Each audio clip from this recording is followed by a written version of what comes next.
Bienvenue à tous sur votre chaîne d'infos. On continue l'actualité de ce mardi 26 novembre. Tout de suite dans votre flash. Flash suivi des prévisions météo dans la région des Hauts-de-France et notamment sur le Nord et le Pas-de-Calais. Ce lundi, Bruno Le Maire est revenu à Saint-Saulve faire le point sur la reprise d'Ascoval par l'actionnaire britannique Olympus Steel. Le ministre de l'économie et des finances a également annoncé la signature d'un contrat reliant Ascoval, l'usine d'Hayange ainsi que la SNCF. Ce contrat pourrait bien remettre l'usine sur les rails après un an de difficultés. Écoutez ces explications en plateau avec Rémi Desremaux. C'est une grande avancée dans l'affaire Ascoval. Le ministre de l'économie et des finances Bruno Le Maire s'est rendu ce lundi sur le site de Saint-Saulve.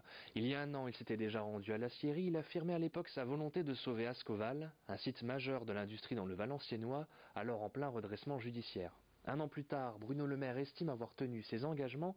Durant sa visite, il a annoncé la signature d'un gros contrat entre Ascoval, la SNCF et l'usine des rails d'Hayange, ce qui va représenter une production de 140 000 tonnes d'acier supplémentaires chaque année, et ce, pendant 4 ans.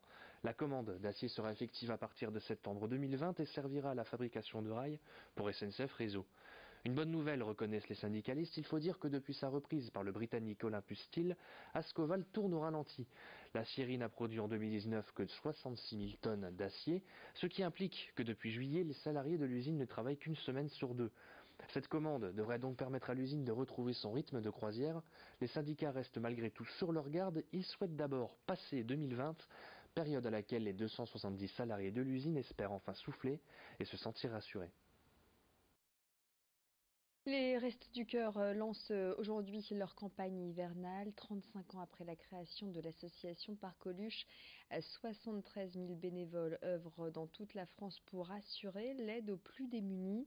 En France, 5 millions de personnes recourent à l'aide alimentaire. Les distributions de repas vont s'intensifier pendant tout l'hiver. L'an dernier, les Restos du Cœur ont distribué 133 millions de paniers repas, distribution qui ont donc commencé dès hier d'ailleurs à Villeneuve d'Ascq, comme vous le voyez sur ces images signées Jerry Jouot de Fer, même si la campagne donc débute officiellement ce mardi.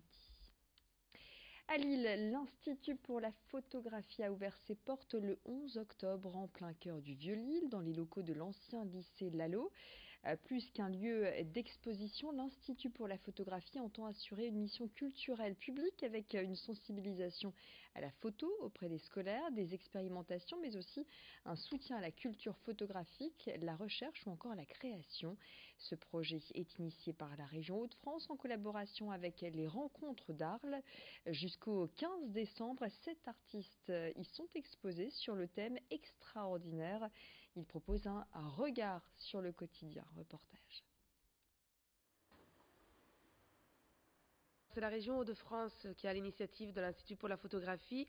L'idée vient de la volonté vraiment de notre président de région de doter la région d'une nouvelle institution dédiée à l'image et à la photographie dans le cadre de l'agrandissement, on va dire, de ses compétences et de son budget culturel à l'échelle régionale. Avec quelle tonalité La tonalité, c'est un peu de couvrir toute la photographie et de faire en sorte que les expositions soient destinées à tout le monde, à la fois aux professionnels, aux artistes et aux photographes, bien sûr, mais surtout aux communs des mortels, en fait, à tous ceux qui utilisent la photographie aujourd'hui, ce qui veut dire un peu tout le monde. C'est bien pour cela que la première série d'expositions s'appelle Extraordinaire. On n'a jamais autant photographié le quotidien que ce que l'on fait aujourd'hui, notamment grâce aux réseaux sociaux. Et on n'a jamais autant partagé, en fait, les images de notre vie de tous les jours. Il y a plein de manières de venir à l'Institut. Je rappelle la gratuité des expositions, ce qui permet de revenir et de les visiter aussi une par une, si on en a envie. Il y a des visites à la fois famille le week-end, mais aussi destinées à tous les publics, donc le samedi et le dimanche. Il y a effectivement des événements. Il y a des nocturnes les jeudis soirs, avec des visites thématiques, en présence des artistes souvent. Il y a les brunchs le dimanche, avec des DJ sets toute la journée. Il y a une bibliothèque avec tout un gros panel en fait de livres sur l'histoire de la photographie ou des livres d'artistes qui a un accès libre également et qui est ouverte pendant tous nos horaires d'ouverture. Il y a vraiment plein de possibilités pour venir et découvrir l'Institut jusqu'en décembre. Alors c'est vrai que c'est bien de rappeler que l'Institut est en préfiguration. C'est un mot un peu bizarre, mais qui veut bien dire que nous sommes dans une phase presque de début, avant les débuts en fait de cet institut. Nous commençons là avec des expositions. Il y a tous les projets avec les écoles, les différents publics qui se mettent en place. Et notamment, il y aura toute une saison hors les murs pendant la période de travaux, avant l'ouverture définitive, oui, en 2021 ou 2022. Ça, on ne sait pas encore. L'Institut pour la photographie à Lille, installé rue de Thionville, l'entrée est gratuite. Ce mercredi, le LOSC reçoit l'Ajax pour le troisième et dernier match à domicile de cette phase de poule. Une expérience européenne qui aura tourné court pour les Dogs et qui ne sortiront pas de la phase de poule, à moins d'un miracle qui pourrait les envoyer en Europa League. Mais ça passe par une victoire, donc ce mercredi au stade Pierre-Mauroy contre Chelsea. Le point avec Vincent Vieillard.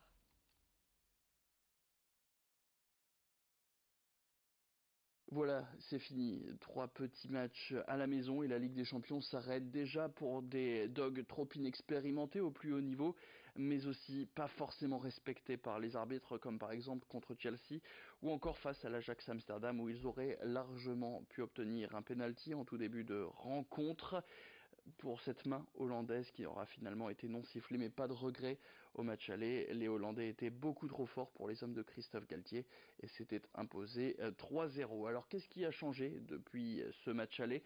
Eh bien Lille n'a obtenu qu'un seul petit point en Ligue des Champions, un point obtenu lors du match nul face à Valence, quand les 3 autres équipes de la poule sont elles à 7 points. Des nordistes qui sont aussi loin d'être réalistes puisqu'ils ne marquent qu'un seul but en moyenne par match en Coupe européenne. Ils n'ont d'ailleurs même plus gagné depuis le 26 octobre dernier, c'était face à Bordeaux, à la maison. Une seule victoire sur les 10 derniers matchs disputés, toutes compétitions confondues pour des Dogs méconnaissables par rapport à l'année dernière. De son côté, l'Ajax Amsterdam reste lui sur une série de 4 matchs d'affilée avec au moins 4 buts marqués, toutes compétitions confondues. On se souvient par exemple évidemment de ce match nul impressionnant face à Chelsea, à 4 partout. Il faudra donc un LOSC nouveau en cette fin novembre, d'abord pour espérer offrir une victoire pour l'honneur face à son public, mais il faudra aussi s'imposer ce week-end face à Dijon afin de rattraper son retard en Ligue 1. Merci beaucoup Vincent, et tout de suite la météo.